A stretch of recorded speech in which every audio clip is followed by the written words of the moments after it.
तो देखो बच्चों, आप लोग देख सकते हो लास्ट क्लास के अंदर मैंने आप लोगों को बताया था कि ये टर्मिनोलॉजीज बताई थी और नेशनल इनकम के जो न्यूमेरिकल्स आते हैं इस चैप्टर के अंदर national income and related aggregates के। तो उसमें मैंने आप लोगों को एक बात बताया था कि जो भी न्यूमेरिकल्स आएंगे, ठीक है, जस्ट अ सेकेंड, हाँ, जो भी न्यूमेरिकल्स आप लोगों के आएंगे इसके अंदर, तो वो न्यूमेरिकल आपके इस टर्मिनोलॉजी पर बेस्ड होंगे। ठीक है जी, ये जो आप टर्मिनोलॉजीज देख रहे हो ना, इस टर्मिनोलॉजीज पर बेस्ड होंगे। अब क्या होता है इन सब चीजों का मतलब, उन्हीं बात के बारे में मैं डिस्कशन करने जा रहा हूं। तो देखो बेसिकली पढ़ने का तरीका मैंने फुल फॉर्म बता दिया, NNP एट FC। नीचे जो लिखा होता है उसको ऐड करके बोलते हैं, NNP, NDP, GDP। नीचे या तो FC होगा या MP होगा, तो आप इसको कैसे पढ़ोगे? NNP at FC, NDP at FC, GDP at MP। अब इसमें बेसिकली अपन क्या चीज देख पा रहे हैं कि तीन प्लेसेस हैं, first, second and third place. ठीक है, और फोर्थ प्लेस यहां पर है। ठीक है, first second and third place और फोर्थ प्लेस यहां पर है। तो क्या देख पा रहे हो आप? फर्स्ट प्लेस के अंदर दो बातें हैं, या तो ग्रॉस वैल्यू है या फिर नेट वैल्यू है। देख लो, चेक कर लो। ऊपर से मैंने देखो फुल फॉर्म जो लिखी है, या तो नेट लिखा है या ग्रॉस लिखा है, या तो नेट लिखा है या ग्रॉस लिखा है ना। ऐसी सेकंड वाले के अंदर अगर अपन बात करें तो दो बातें आ रही हैं। ठीक है, सेकंड वाले में दो बातें आ रही हैं, या तो नेशनल आ रहा है, या तो नेशनल आ रहा है या डोमेस्टिक आ रहा है। ठीक है, और मजे की बात यह है कि थर्ड वाला फिक्स है। थर्ड वाला फिक्स है, यानी प्रोडक्ट फिक्स है ये। और फोर्थ वाले में भी दो बातें हैं, या तो फैक्टर कॉस्ट है और या फिर मार्केट प्राइस है। ठीक है, या तो फैक्टर कॉस्ट है या मार्केट प्राइस है। ठीक है ना। अब अब क्या काम करना है देखो अपन को। मैं अगर और आगे बढ़ूं इसमें, एक सेकेंड, अगर देखो मैं इसके अंदर और आगे बढ़ता हूं तो किस तरीके से देखो अपन इसको समझेंगे। जस्ट अ सेकेंड,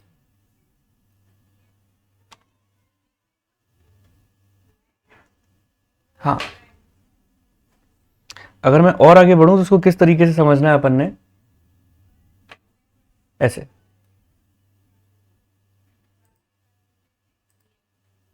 आप ये देखिए, कंसेप्ट जैसे कि मैंने आपको बताया पहले वाले में या तो ग्रॉस है या नेट है। तो पहला कंसेप्ट हमारा क्या होगा? Concept of gross versus net. तो एक एक पॉइंट समझाऊंगा क्या चीज है। पहले आप लोग इसको लिखना चालू करो, concept of gross versus net. ठीक है, चलो पहले लिखते हैं, देखो इसका मतलब क्या है, फिर आगे बढ़ेंगे। Gross value,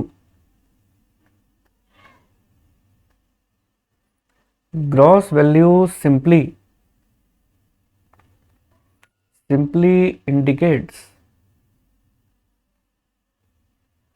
the value, the value before charging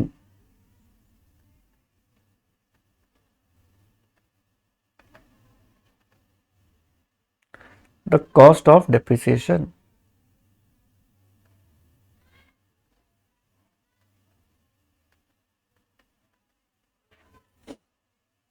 depreciation को हम कंजम्पशन ऑफ फिक्स कैपिटल भी कहते हैं। अभी आप लोग लिखते चले जाओ, सारी बात बता दूंगा आपको एक एक चीज।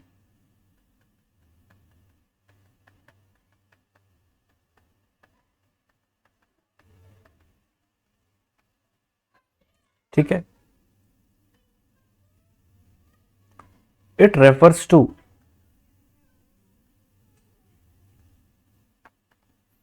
It refers to fall in value of it refers to fall in the value of fixed assets. ठीक है.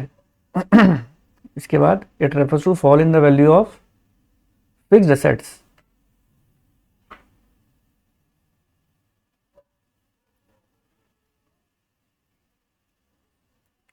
Fall in the value of fixed assets की जगह फिक्स्ड कैपिटल गुड्स लिखो. Fall in the value of fixed capital goods.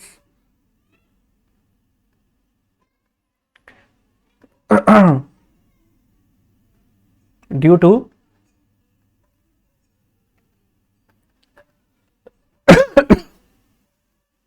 To normal wear and tear and foreseen obsolescence.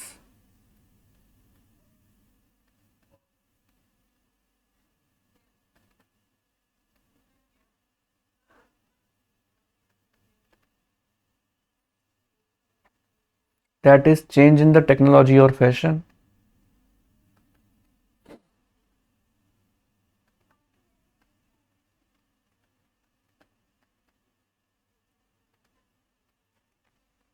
ठीक है. यहां लिखे after deducting the value of after deducting the value of depreciation from gross value,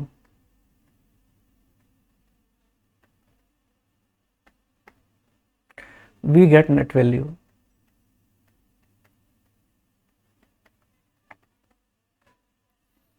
ठीक है. Formula लिखें इसका.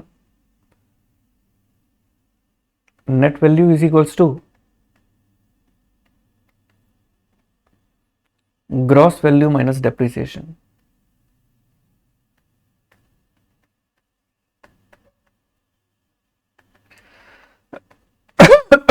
ये तो है इसका देखो फॉर्मूला. अब देखो शुरू से अपन सारी बात को समझ लेते हैं. ये है क्या चीज, ध्यान से समझ लेना मेरी बात. मैंने आपको देखो लिखवाया. देखो वैसे जो बच्चे कॉमर्स के हैं उन बच्चों को तो ये बात पता ही है कि डेप्रिसिएशन क्या चीज है. लेकिन इकोनॉमिक्स पढ़ने वाले बहुत सारे बच्चे नॉन कॉमर्स भी होते हैं. और कुछ कॉमर्स वाले बच्चे भी कहते थे सर हम तो भूल गए डेप्रिसिएशन, आप तो पूरा बता दो सर वापस. तो समझ लो.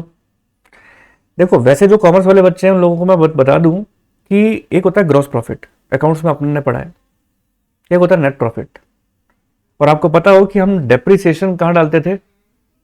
हम डेप्रिसिएशन डालते थे P&L अकाउंट में, है ना. आपने ग्रॉस वैल्यू में से डेप्रिसिएशन को घटाया, अपने पास नेट वैल्यू आ गई. ऐसे ही होता था ना. यानी ग्रॉस प्रॉफिट में से डेप्रिसिएशन को घटाओ और नेट प्रॉफिट आ जाता था. सेम कंसेप्ट यहां पर भी है कि ग्रॉस से नेट पर जाने के लिए आपको डेप्रिसिएशन घटाना पड़ेगा. और डेप्रिसिएशन क्या होता है ये बात आप लोगों को भली बात ही पता है. और अगर नहीं पता तो अब सुनो डेप्रिसिएशन क्या होता है. जो भी नॉन कॉमर्स बच्चे हैं इस वीडियो को देखेंगे तो उनको भी बात पता लग जाएगी कि डेप्रिसिएशन क्या चीज होती है. कोई भी एसेट्स मान के चलो, जब हम परचेज करने जाते हैं तो जब आप उस एसेट्स को परचेज करते हो उस समय उसकी कीमत अलग होती है. और साल भर हमने उसको अगर यूज कर लिया तो साल भर यूज करने के बाद उसकी कीमत बदल जाती है. सर जैसे मान के चलो अगर आपने कोई भी 2 व्हीलर खरीदा या कोई 4 व्हीलर खरीदा, पापा जी ने आपको 2 व्हीलर दिलवाया होगा या उन्होंने खुद 4 व्हीलर खरीदी होगी, 10 लाख रुपए की कार खरीदी, साल भर यूज किया. क्या साल भर बाद वो कार वापस से 10 लाख रुपीस की बिक जाएगी? आप बोलोगे ना ना सर बिल्कुल नहीं बिकेगी. तो मैंने पूछा क्यों नहीं बिकेगी? आपने बोला सर उसको आपने यूज कर लिया. अब यूज कर लिया तो घिस गई वो वैल्यू. अब घिस गई कार तो इसलिए नहीं बिकेगी 10 लाख की. इवन कार के साथ तो ऐसा होता है, व्हीकल्स के साथ. आपने उसको शोरूम से निकाला, शोरूम से निकालने के बाद अगर आप बेचने जाओगे तो वो 10 लाख की नहीं बिकेगी. जितने की खरीदी उतने की नहीं बिकेगी. सर ऐसा क्यों? क्योंकि उसकी वैल्यू में कमी आ जाती है, इसीलिए वो सेकेंड हैंड मानी जाती है. समझ रहे हो आप मेरी बात? तो due to efflux of time, due to normal wear and tear, जो भी एसेट की कीमत में कमी आती है वो हमारा डेप्रिसिएशन कहलाता है। आप मोबाइल पे ले लो, आपने आईफोन खरीदा या कोई अच्छा एंड्रॉइड फोन खरीदा, 20,000 30,000 में खरीदा फोन, वापस बेचने जाओ, क्या वो बिक जाएगा जितने में खरीदा था? नहीं। क्योंकि उसकी वैल्यू में कमी आ चुकी होती है। और कई बार तो पता है क्या होता है, कमी आने के कई सारे कारण होते हैं। फोरसीन ऑब्सोलेंस भी होता है due to changes in the technology. Mobile phones के अंदर तो बहुत जबरदस्त तरीके से टेक्नोलॉजी चेंज होती है। जैसा कि आपने देखा कि मोबाइल फोन के अंदर 4G फोन है, 5G आ गया, 4G बेकार हो गए। 5G फोन है, 6G की टेक्नोलॉजी आ रही है, बेकार हो रहे हैं। कैमरा क्वालिटी बढ़ जाती है, नए नए फीचर्स आ जाते हैं। तो चेंजेस इन टेक्नोलॉजी या फैशन की वजह से जो चेंजेस आते हैं उसको ऑब्सोलेंस का चेंज कहते हैं। तो यूजुअली ये जो चेंजेस होते हैं ना, ये फिक्स्ड कैपिटल के अंदर, फिक्स्ड कैपिटल गुड्स के अंदर ही डेप्रिसिएशन लगता है, क्योंकि उसको यूजुअली जब हम यूज करते हैं, यूज करने पर उसकी वैल्यू में जो कमी आती है उसे डेप्रिसिएशन बोला जाता है। तो क्या लिखवाया है, gross value simply indicates value before charging the cost of depreciation. यानी डेप्रिसिएशन को चार्ज करने से पहले की कॉस्ट ग्रॉस वैल्यू कहलाती है। ठीक है, जिसको हम कंजम्पशन ऑफ फिक्स कैपिटल के नाम से भी जानते हैं। याद रखना, कल को क्वेश्चन के अंदर लिखा हुआ आ जाए कंजम्पशन ऑफ फिक्स कैपिटल, दिमाग की घंटी बज जानी चाहिए कि डेप्रिसिएशन के बारे में बोल रहे हैं। It refers to fall in the value of fixed capital goods due to normal wear and tear and foreseen obsolescence, change in the technology और फैशन। टेक्नोलॉजी की वजह से, फैशन की वजह से जो चेंज आते हैं वो भी हमारे क्या कहलाते हैं, वो भी हमारे जो है डेप्रिसिएशन कहलाता है। तो डेप्रिसिएशन के लिए मैंने बता दिया, अगर आपके पास क्वेश्चन में ग्रॉस वैल्यू दे रखी है, डेप्रिसिएशन घटा दो, खर्चा है, कमी आ गई वैल्यू में, नेट वैल्यू आ जाएगी। तो अब आपसे आज के बाद अब आप याद रखोगे क्या, कि ग्रॉस वैल्यू से डेप्रिसिएशन घटा दिया जाए तो नेट वैल्यू आ जाएगी। और इसी को अगर मैं इंटरचेंज करूं, फॉर्मूला बदलना तो आपको आता ही है, नेट वैल्यू में, ठीक है, नेट वैल्यू में अगर इसको मैं इधर ले जाऊं, LHS RHS वाला रूल होता है ना, माइनस प्लस में हो जाएगा, और डेप्रिसिएशन अगर जोड़ दिया जाए नेट वैल्यू में तो ग्रॉस वैल्यू आ जाएगी। सो सिंपल, इजी पीजी, है ना। चलो अब इसके ऊपर अपन क्या करते हैं, एक एग्जांपल करके देखते हैं। फॉर एग्जांपल, पहले समझना फिर कॉपी करना। जैसे मान के चलो आपको क्वेश्चन के अंदर दे रखा है GDP एट MP, आपको ऐसे ही दे रखे होंगे न्यूमेरिकल, 5,000 रुपीज के, अमाउंट इन रुपी। डेप्रिसिएशन भी आपको दे रखा है 200 का। आपको बोल रहे हैं कि कैलकुलेट करो NDP एट MP। अब आप लोग तो जानते हो ना कि G से N पर जाने के लिए बाकी सब तो सेम है, देखो बीच का DD सेम है, PP सेम है, MP सेम है। तो G से N पर जाने के लिए, ग्रॉस से नेट पर जाने के लिए क्या माइनस करना पड़ता है, डेप्रिसिएशन। तो आप इसको कैसे सॉल्व करोगे, GDP at MP 5,000 less depreciation 200, और नेट वैल्यू क्या आ जाएगी हमारे पास, NDP एट MP आ जाएगी हमारे पास 4,800। तो ये आपका आ गया NDP एट MP। तो हमें ये बात तो समझ में आ गई कि ग्रॉस का और नेट का क्या कॉन्सेप्ट है। अब देखो दूसरा कॉन्सेप्ट हमारे पास क्या आ रहा है। अगर मैं सेकंड वाले की बात करूं, सेकंड प्लेस की, तो सेकंड प्लेस के अंदर देखो क्या लिखा हुआ है, नेशनल या डोमेस्टिक लिखा हुआ है ना। ये देखिए, नेशनल या डोमेस्टिक। अब इसका कंसेप्ट थोड़ा बड़ा है, समझना। देखो, तो कंसेप्ट नंबर 2 क्या बात बोलता है हमारा, concept number 2, national versus domestic.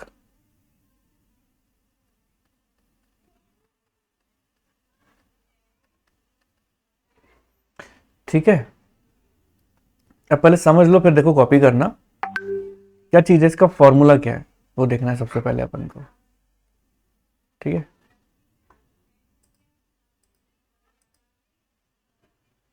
पहले क्या देखना है, इसका फॉर्मूला। तो फॉर्मूला देखें क्या है।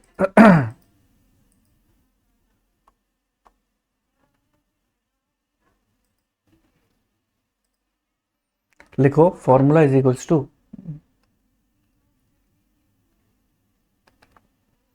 लिखो पहले नेशनल इनकम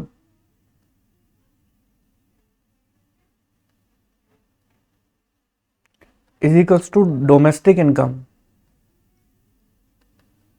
देखो मैं आपको नेशनल इनकम और डोमेस्टिक इनकम के में फर्क भी बता चुका हूं। इसमें प्लस करेंगे एन फीफा, है ना। अब आप बोलोगे सर देखो एन फीफा क्या है। देखो सुनो, अब मेरे इस डायग्राम को समझना, फिर आपको एन फीफा समझ में आएगा। मैंने कहा देखो मेरी बात समझो पहले, ये इंडिया है, ठीक है।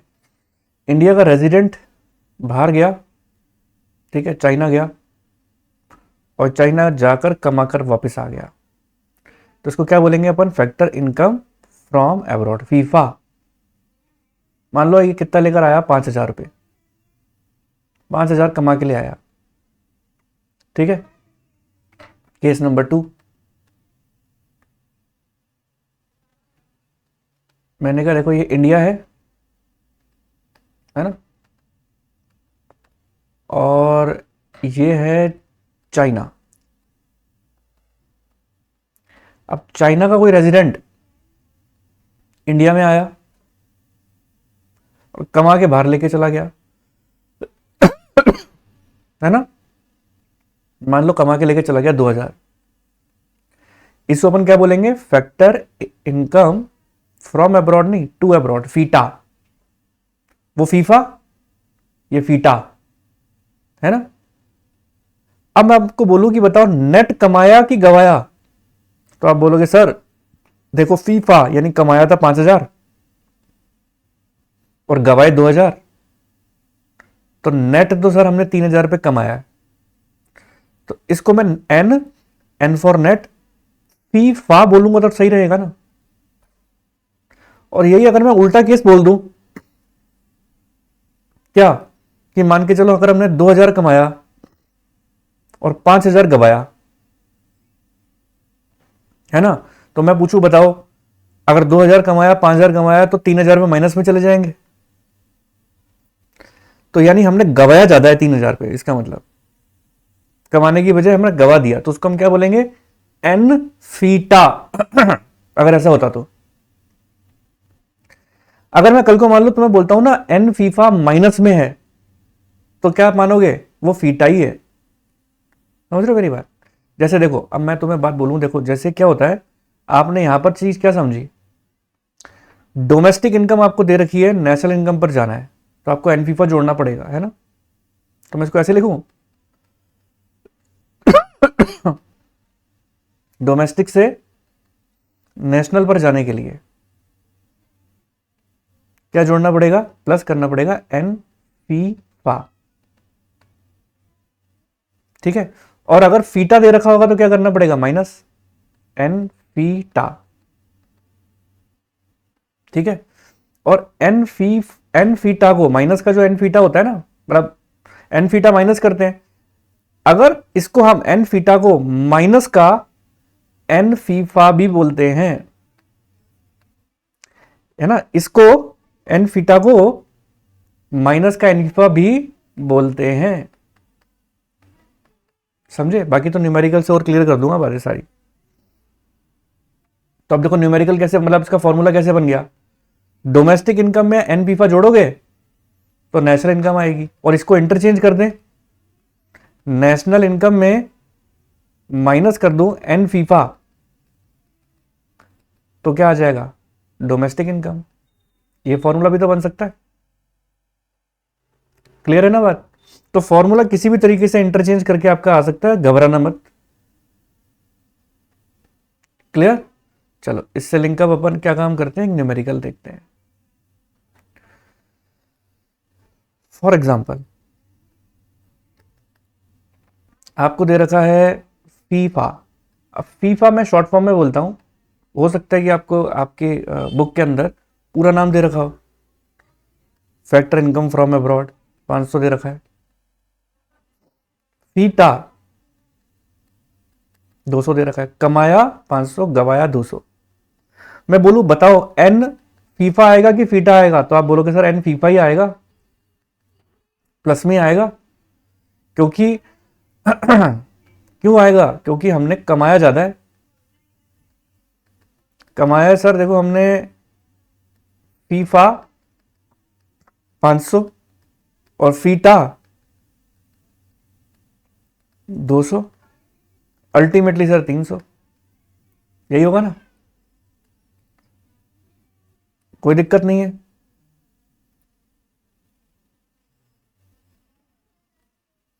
अब देखो, ये तो था एग्जाम्पल नंबर पहला। अब आप एग्जाम्पल नंबर दूसरे की बात करो।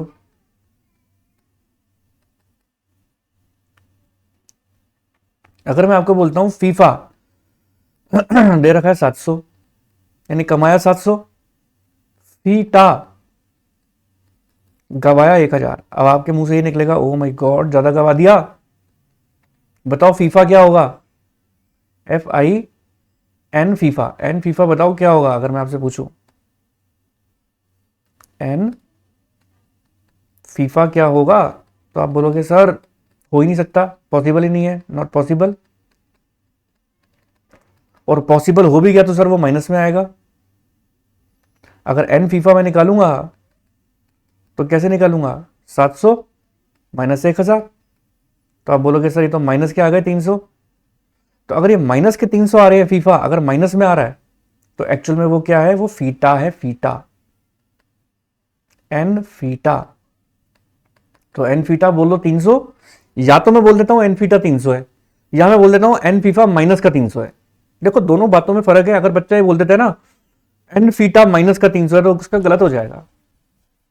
अगर माइनस साइन लगाना है तो क्या बोलोगे, एन फीफा है, और अगर प्लस साइन लगाना है तो क्या बोलोगे, वो एन फीटा है। ठीक है, तो चलो एक एग्जांपल और लेते हैं। अब थोड़े एग्जांपल के अंदर थोड़ी ज्यादा चीजें लेते हैं, देखते हैं कर पाते हैं कि नहीं। जीडीपी एट एमपी आपको दे रखा है,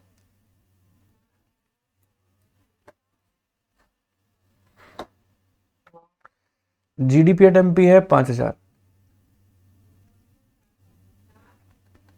factor income from abroad 500। Factor income to abroad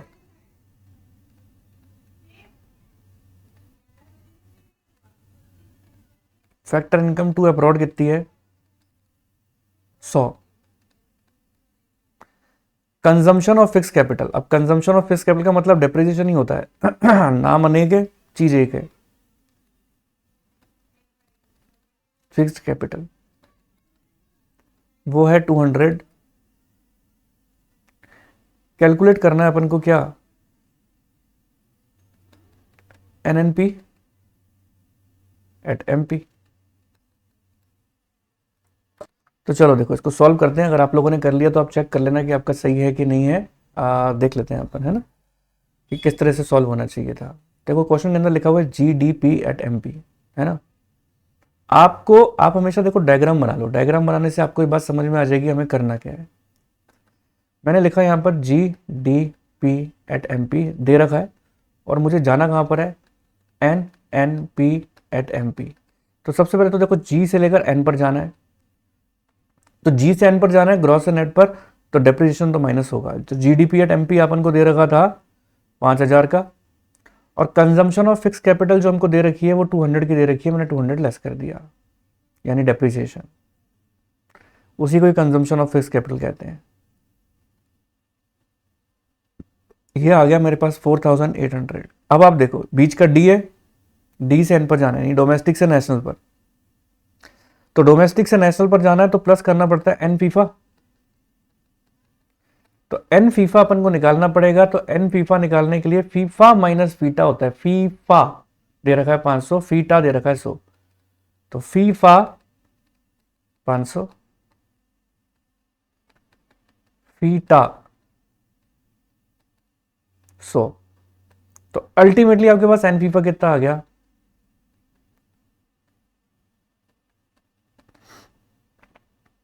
ठीक है, 400 का, तो क्या हम 400 प्लस करेंगे, प्लस का ही तो आ रहा है फीफा, तो प्लस करो, तो ये हो गया आपके पास 5200।